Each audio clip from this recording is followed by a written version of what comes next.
Anda tahu bahwa Argentina itu selalu menjadi narasi setiap kali membicarakan pertandingan pembuka di turnamen besar. Pertanyaannya adalah ketika bertemu dengan Kanada di partai pembuka, apakah Argentina bisa melewati kutukan hasil buruk di laga-laga pembuka?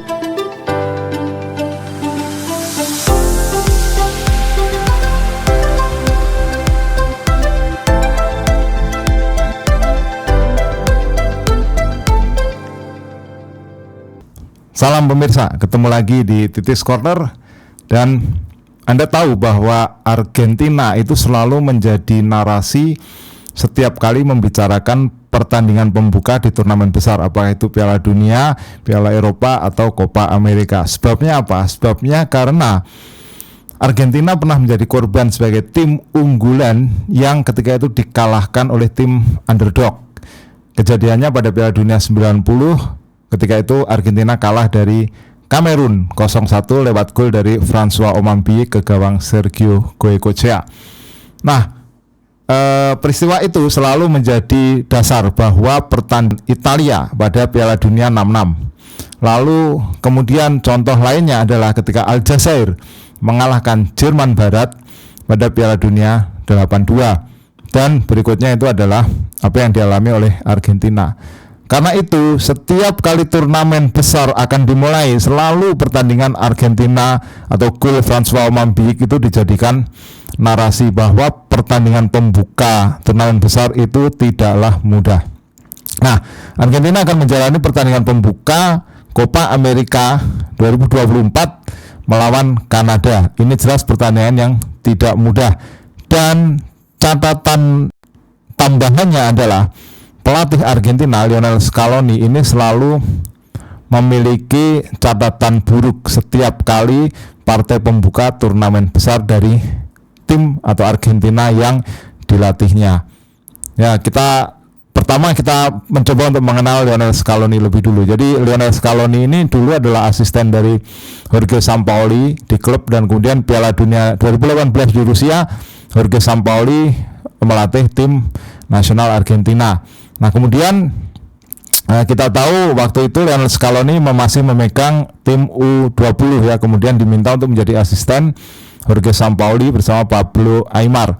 Nah, kegagalan Argentina waktu itu di 2018 membuat Sampaoli dipecat, dan Pablo Aimar beserta dengan Lionel Scaloni ini menjadi caretaker tim nasional Argentina.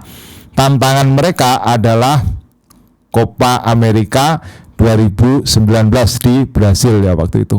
Nah, ketika itu kritik bertubi-tubi ya diberikan kepada Asosiasi Sepak Bola Argentina, kenapa memilih Scaloni, karena dia dipandang sebagai pelatih yang kurang ternama.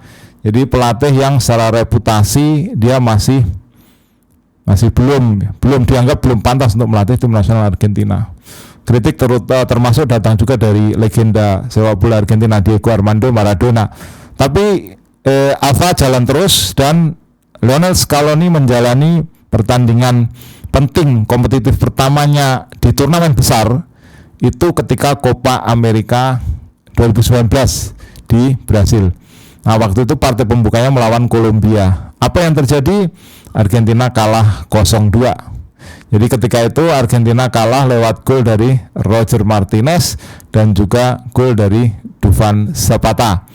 Nah, itu pengalaman buruk Lionel Scaloni di laga pembuka waktu itu di Copa America 2019. Nah, kemudian di Copa America 2021 itu juga hal yang sama dialami ya. Kembali kali itu di Brasil ya, 2001, dan lawan pertamanya adalah Chile. Nah, Argentina mencatatkan hasil imbang lewat gol dari Lionel Messi, dan juga dari Chile itu golnya dari Eduardo Vargas. Jadi itu hasilnya imbang, jadi kalah kemudian imbang, artinya gagal menang. Nah, hal yang sama juga diulangi pada pertandingan melawan Arab Saudi di partai pembuka Piala Dunia 2022. Nah, ketika itu Anda pasti masih ingat bagaimana Argentina kalah 1-2. gol dari Argentina dibuat oleh Lionel Messi, kemudian gol dari Arab Saudi dibuat oleh Al-Sehri dan Al-Dawsari. Nah, jadi dari 3 laga pembuka turnamen besar ini, Lionel Scaloni memiliki catatan buruk, tidak pernah menang. Itulah yang dikhawatirkan akan ikut mempengaruhi pertandingan pembuka Argentina melawan Kanada di Copa America 2024. Nah, sebenarnya kalau kita bicara rekor Argentina di turnamen-turnamen besar, enggak selamanya selalu mendapatkan hasil yang buruk. Ya kecuali apa yang terjadi pada Piala Dunia 1990 ketika itu kalah dari Kamerun, atau Piala Dunia 2018 di Rusia ketika ditahan imbang oleh Islandia 1-1. Kalau kita tahu di Piala Dunia 94 di Amerika Serikat mereka menang lawan Yunani. Kemudian 98 di Prancis mereka menang 1-0 lawan Jepang. Nah, 2002 mereka menang 1-0 lawan Nigeria. Piala Dunia 2002 itu di Korea dan Jepang. Kemudian di Piala Dunia 2006 di Jerman mereka menang 2-1 melawan Pantai Gading. Nah, Piala Dunia 2010 mereka menang juga 1-0 atas Nigeria. Piala Dunia 2014 di Brasil mereka menang 2-1 lawan Bosnia Herzegovina. Barulah ada hasil buruk di 2018 ketika mereka bermain imbang 1-1 dengan Islandia. Itu catatan dari setelah 90 ya, setelah momen memalukan itu kemudian sampai ke 2022. Jadi sebenarnya baru berulang itu setelah 30 tahun ya, 32 tahun sejak 90 berulang kalah di partai pembuka itu 32 tahun. Nah, di berikutnya di Copa America ya. Kalau Copa America ini kan turnamen yang cukup sering digelar ya. Bahkan dulu sempat 2 tahunan, kemudian 3 tahunan ya. Jadwalnya relatif rapat. Dan Argentina kebanyakan memang mendapatkan hasil yang bagus. Kecuali misalnya pada 2011 ketika menjadi tuan rumah, mereka bermain imbang 1-1 dengan Bolivia di partai pembuka. Kemudian 2015 di Chili mereka imbang 2-2 dengan Paraguay. Nah, hasil lainnya adalah 2019 ya, yang tadi saya sudah sampaikan kalah 0-2 dari Kolombia, dan 2021 imbang 1-1 lawan Chile. 2016 centenario-nya Copa America itu di Amerika Serikat, mereka menang lawan Chile 2-1 di partai pembuka. Jadi sebenarnya Argentina selain 90, 2018, 2022 dan juga 2019 di Copa America hasilnya relatif bagus untuk partai pembuka. Cuma di Scaloni catatannya 3 kali partai pembuka turnamen besar mereka belum pernah menang. Nah, sekarang yang jadi pertanyaan adalah kenapa sampai ada sindroma partai pembuka? Kenapa partai pembuka itu selalu sulit bagi tim-tim besar? Yang pertama adalah biasanya mereka ketika bertemu dengan tim dengan kualitas yang di bawah mereka, itu tim underdognya seperti mendapatkan kekuatan lebih untuk menunjukkan bahwa mereka pantas menjadi lawan tim unggulan. Itu yang ditunjukkan oleh Kamerun ya ketika 90. Jadi motivasi dari tim underdog ini biasanya lebih. Meskipun 90 itu juga banyak yang menyebut bahwa Kamerun bermain terlalu kasar. Itu satu hal. Nah, kemudian hal lain adalah tekanan psikologis ya, pressure. Pressure itu, tekanan psikologis membuat pemain-pemain menjadi gugup karena harapan tinggi. Biasanya harapan dari para penyokongnya itu sangat tinggi ya, membuat mereka tegang, gugup, dan hasilnya kalau mentalnya itu terpengaruh kan di lapangan secara teknikal juga akan terpengaruh juga.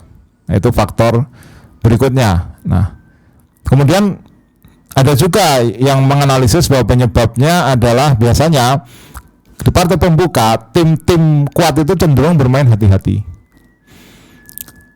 Hati-hati karena apa? Karena takut kalah. Biasanya seperti itu. Nah, ketika bermain hati-hati yang muncul adalah defensive approach ya. Pendekatannya adalah pendekatan bertahan supaya tidak kalah gitu, nggak kalah dulu aja gitu. Istilahnya seperti itu. Nah, defensive approach, pendekatan bertahan, kemudian membuat hasil itu atau kemenangan itu tidak datang. Ya, itu tampak ya pada 2018 melawan Islandia ya 1-1. Nah, itu terlihat ya beberapa atau hasil Argentina di turnamen major turnamen terakhir ini kan, kalau kita melihat dari 2018, 2019, 2021 dan 2022 ini belum pernah menang mereka. Nah, itu faktornya. Nah, kemudian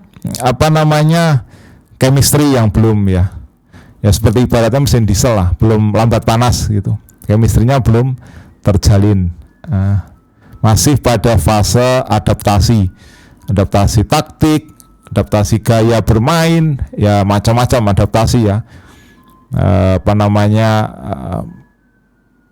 Pressure, kemudian fase adaptasi, chemistry yang belum terbangun, kemudian motivasi dari lawan yang underdog, itu semua berbuah pada hasil yang kurang memuaskan di partai pembuka. Nah, pertanyaannya adalah ketika bertemu dengan Kanada di partai pembuka, apakah Argentina bisa melewati kutukan hasil buruk di laga-laga pembuka seperti yang dialami dari 2018, 2022, 2019 di Copa, 2021 di Copa, 2022 di Piala Dunia. Nah, dalam pandangan saya kali ini ketika bertemu dengan Kanada, saya melihat Argentina sudah semakin stabil dan konsisten ya, sehingga kemungkinan untuk itu semakin kecil. Saya melihat ada kemungkinan bagi Lionel Scaloni untuk memutus kutukan laga pembuka dengan mengalahkan Kanada. Bagaimana pendapat Anda? Tulis di kolom komentar. Kita ketemu dalam pembahasan berikutnya. Salam.